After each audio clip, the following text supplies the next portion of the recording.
warahmatullahi wabarakatuh. Lanjut yuk bahas materi bab 1. Kita beralih ke bagian 2, sistem reproduksi pria. Kita pelajari dulu organ-organ apa saja yang menyusun sistem reproduksi pada pria. Ada alat reproduksi bagian luar dan bagian dalam pada sistem reproduksi pria. Untuk bagian luarnya ada penis dan skortum.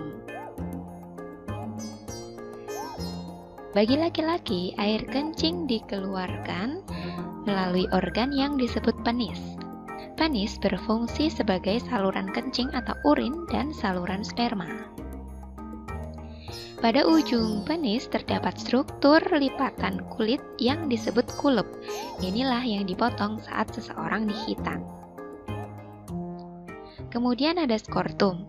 Di dekat penis terdapat bagian seperti kantong yang di dalamnya ada sepasang testis. Skortum berfungsi menjaga suhu testis agar sesuai untuk produksi sperma. Untuk bagian dalamnya terdapat testis yang berfungsi untuk memproduksi sperma dan hormon testosteron. Jumlahnya ada sepasang atau 2 buah. Sperma merupakan sel tunggal yang merupakan sel kelamin pada laki-laki. Hormon testosteron adalah senyawa yang dapat merangsang perubahan fisik pada anak laki-laki seperti membesarnya jakun dan tumbuhnya rambut pada tempat-tempat tertentu. Pada masa itulah anak laki-laki berada pada masa pubertas.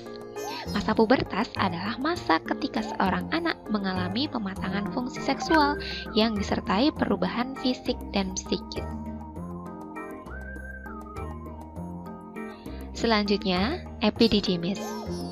Saluran yang keluar dari testis seperti tanda koma berukuran kurang lebih 4 cm.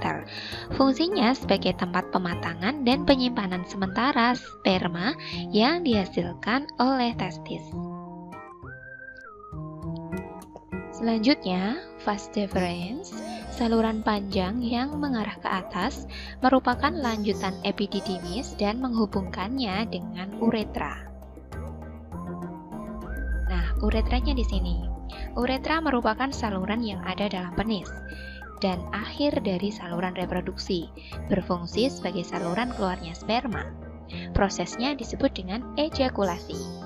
Selain itu juga saluran untuk keluarnya urin.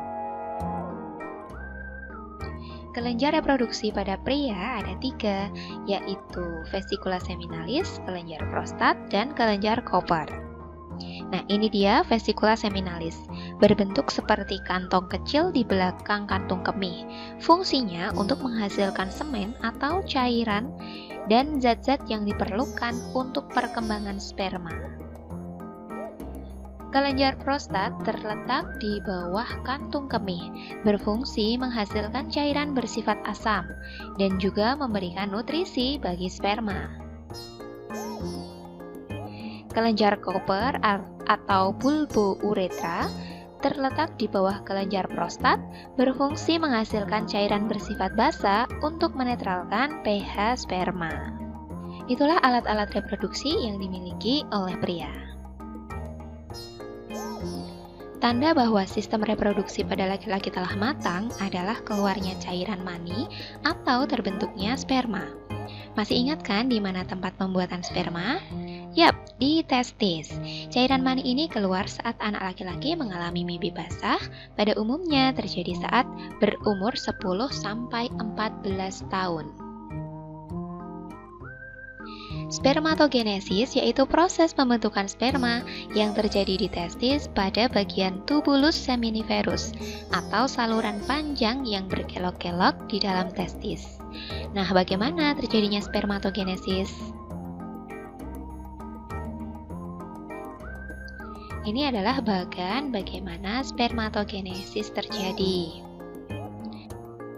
Sel induk sperma atau spermatogonium yang bersifat diploid atau 2N mengalami pembelahan secara mitosis membentuk spermatosit primer yang juga sifatnya diploid. Spermatosit primer mengalami pembelahan meiosis pertama membentuk 2 spermatosit sekunder yang sifatnya haploid atau N. Masing-masing spermatosit sekunder mengalami pembelahan meiosis yang kedua. Hasilnya adalah spermatid yang sifatnya haploid. Keempat spermatid ini berdiferensiasi atau mengalami perkembangan sehingga terbentuklah 4 sel sperma atau spermatozoa yang matang yang sifatnya haploid. Sampai di sini paham kan?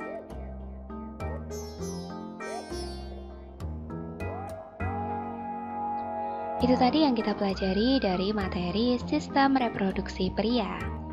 Coba diskusikan dengan temanmu. Satu sel sperma memiliki struktur kepala dan ekor. Apa sih fungsi ekor pada sel sperma tersebut? Tuliskan di buku tulismu ya hasil diskusinya. Selesai materi kali ini, sampai jumpa di video selanjutnya. Terima kasih. Wassalamualaikum warahmatullahi wabarakatuh.